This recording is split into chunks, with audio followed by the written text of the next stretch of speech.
کتاب‌ها و نوشته‌های ابن سینا. ابن سینا بیش از 450 کتاب نوشت. حدود 240 کتاب او باقی مانده است که در علوم گوناگونی هستند.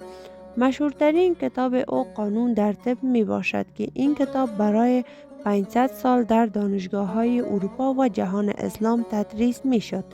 این کتاب شامل 5 جلد می باشد و درباره بیماری‌ها، داروها و درمانها نوشته شده است.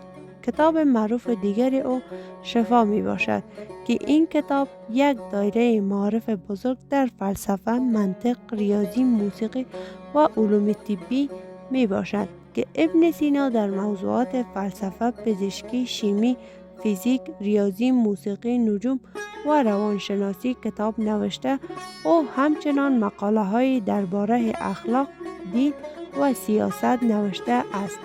بعضی از نوشته های به زبان فارسی و بیشتر آنها به زبان عربی می باشد که کتاب های او در زمان خودش و قرنها بعد ترجمه و چاپ شده اند. ابن سینا تلاش کرد علم را ساده تر و منظم تر برای دیگران توضیح دهد.